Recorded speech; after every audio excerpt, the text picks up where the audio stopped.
Hello students, welcome to my channel Study Simplicity. अस्सलाम वालेकुम students.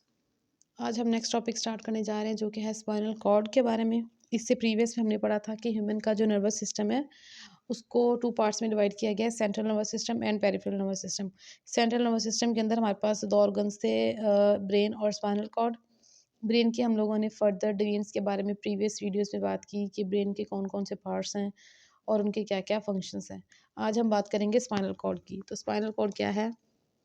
It is basically it is continuation of medulla oblongata। Medulla oblongata ही नीचे की तरफ जैसे ही वर्टिब्रल कॉलम की तरफ आता है, बढ़ता है, उसके अंदर एंटर होता है तो हम उसको नाम दे देते हैं स्पाइनल कॉर्ड की। जैसे ही स्कल से बाहर मेड्यूला ऑब्लोंगेटा मूव करता है तो हम इसको स्पाइनल कॉर्ड का नाम दे देते हैं। अब ये जो स्पाइनल कॉर्ड है इसके ये सेंट्रल नर्वस सिस्टम का हमारे पास सेकंड वाला पार्ट है और ये हमारा अगर हम स्पाइनल कॉर्ड की प्रोटेक्शन की बात करें तो spinal cord is it is also protected by meninges. Protected by meninges, इसके ऊपर भी मेनिंजेस की लेयर्स होती हैं जो क्या करती हैं, इसको प्रोटेक्शन देती हैं। और इसके साथ साथ it is present it is present inside the vertebral column। inside the vertebral column, ये हमारे वर्टिब्रल कॉलम के अंदर पड़ा होता है, बहुत हिफाजत से रखा होता है और इसके ऊपर मेनिंजेस की लेयर्स होती हैं जो इसको एक्स्ट्रा प्रोटेक्शन देती हैं। और इसके स्ट्रक्चर के ऊपर जाने से पहले हम इसके फंक्शन की बात कर लेते हैं। ये पहले स्ट्रक्चर की बात करते हैं, इसका स्ट्रक्चर किस तरह का होता है और कौन कौन से कंपोनेंट्स इसके स्ट्रक्चर के अंदर मौजूद हैं। So let's study about the structure of the spinal cord।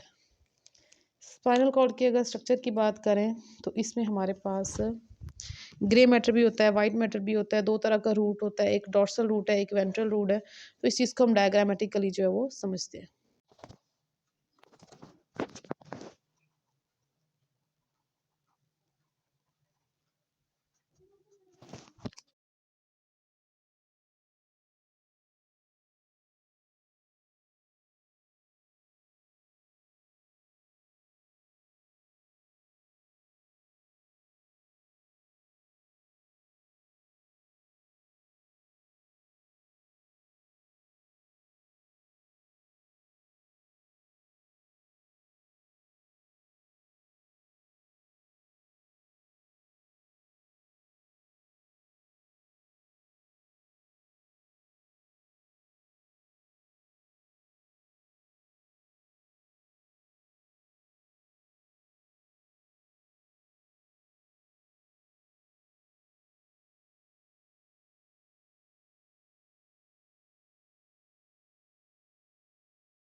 Students, अगर हम स्पाइनल कॉर्ड के स्ट्रक्चर की बात करें तो हमारे पास स्पाइनल कॉर्ड में भी ब्रेन की तरह एक ग्रे मैटर होगा और एक वाइट मैटर होगा। अच्छा, ब्रेन में हमने देखा था कि जो सेरेब्रम वाला एरिया है वहाँ बाहर की साइड पे ग्रे मैटर था और इनर साइड पे हमारे पास वाइट मैटर था सेरेब्रम में ब्रेन के। लेकिन स्पाइनल कॉर्ड में हमारे पास बाहर की साइड पे सारा वाइट मैटर है और अंदर जो है यहाँ पे सारा ग्रे मैटर मौजूद है। और ग्रे मैटर और वाइट मैटर इसके बारे में हम प्रीवियस वीडियोस में बात करते हैं कि किससे बना होता है और उनका ग्रे या वाइट कलर किस वजह से होता है।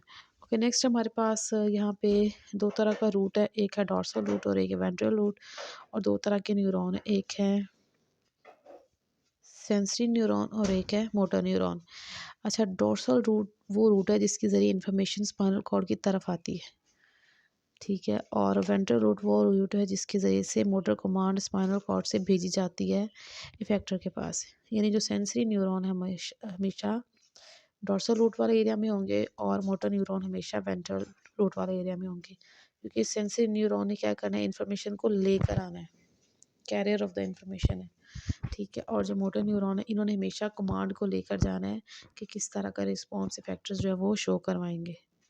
तो डॉर्सल रूट और सेंसरी न्यूरॉन हमेशा साथ साथ लिखे जाएंगे, और वेंट्रल रूट और मोटर न्यूरॉन हमेशा साथ साथ लिखे जाएंगे, क्योंकि इन दोनों का काम है इस रास्ते से होती हुई, इस रास्ते से यानी ये जो रास्ता है, इस रास्ते से होते हुए सेंसरी न्यूरॉन इन्फॉर्मेशन लेकर आएंगे स्पाइनल कॉर्ड के पास, और इस रास्ते से, ठीक है, वेंट्रल रूट जो है, वेंट्रल न्यूरॉन, वेंट्रल रूट से मोटर न्यूरॉन इन्फॉर्मेशन को, कमांड को लेकर जाएंगे इफेक्टर के पास कि इफेक्टर किस तरह का रिस्पॉन्स देगा। ठीक है, ये तो बात होगी दो रूट्स की। तो हम लिख सकते हैं कि हमारे पास जो स्पाइनल कॉर्ड है इसमें दो तरह के रूट्स होते हैं। इसके अलावा अगर हम बात करें तो अगर इसके स्ट्रक्चर में, ठीक है, लिख लेते हैं एक दो बातें।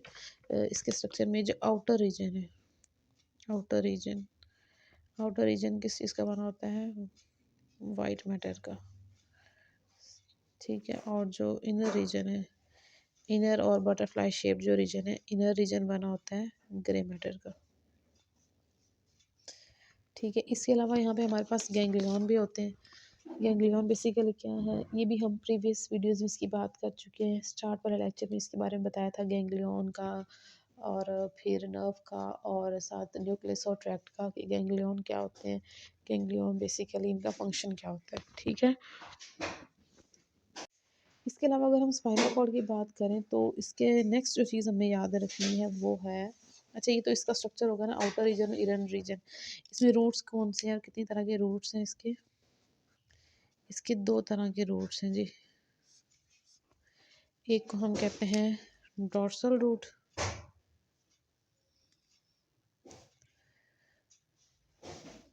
और दूसरे को हम नाम देते हैं वेंट्रल रूट का। ठीक है, डॉर्सल रूट का क्या काम है, ये इन्फॉर्मेशन को लेकर आता है। ठीक है, और इसमें कौन से न्यूरॉन आते हैं, डॉर्सल रूट में हमारे पास सेंसरी न्यूरॉन है जो किसी भी स्टिमुलाई को डिटेक्ट करेंगे और लेकर आएंगे स्पाइनल कॉर्ड के पास। वेंट्रल रूट के लिए हमारे पास जो न्यूरॉन होंगे वो होंगे मोटर न्यूरॉन। तो ये जो मोटर न्यूरॉन है ये क्या करेंगे, किसी भी तरह के मोटर कमांड को लेकर जाएंगे, और मोटर कमांड को कहाँ लेकर जाएंगे, मोटर कमांड को लेकर जाएंगे बॉडी के इफेक्टर्स के पास। इसके बाद अगर हम इसके फंक्शंस की बात करें, फंक्शंस, तो स्पाइनल कॉर्ड के जो हमारे पास फंक्शंस हैं ये बहुत इंपॉर्टेंट है, पेपर में कई दफ़ा ये शॉर्ट क्वेश्चन आ जाता है। शॉर्ट क्वेश्चन में आ जाता है क्या है, write down the functions of spinal cord. इसका सबसे पहला फंक्शन क्या है, it link between body parts and brain, it links between body parts and brain. Brain और जितने भी बॉडी पार्ट्स हैं हमारे, तमाम बॉडी पार्ट्स को ये आपस में लिंक करता है। ठीक है, तो इन्फॉर्मेशन जो भी बॉडी पार्ट से ब्रेन तक और ब्रेन से बॉडी पार्ट्स तक ट्रांसफ़र होगी वो सारी की सारी स्पाइनल कॉर्ड से होती हुई आगे की तरफ ट्रांसफ़र होगी। इसके अलावा इसका सेकंड फंक्शन बात करें तो it act as a coordinator. ये क्या काम करता है, it acts as a coordinator, coordinator के तौर पे काम करता है, कोऑर्डिनेटर के तौर पे काम करता है, और बॉडी के कई सारे रिफ्लेक्सेस जो है उसके अंदर ये कमांड देता है कि किस तरह का इफेक्टर्स जो है वो रिस्पॉन्स शो करवाएंगे।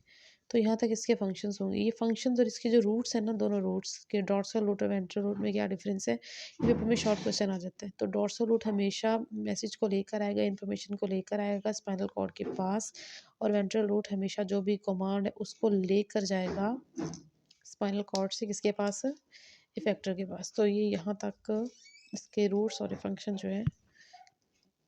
नेक्स्ट आगे हम डिस्कस करते हैं कि स्पाइनल कॉर्ड के पास नर्व्स कौन सी होती है और कितनी होती है। इसके अलावा अगर हम स्पाइनल कॉर्ड के अंदर नर्व्स की बात करें, स्पाइनल कॉर्ड की नर्व्स की बात करें तो स्पाइनल कॉर्ड के पास मिक्स्ड नर्व्स होती हैं।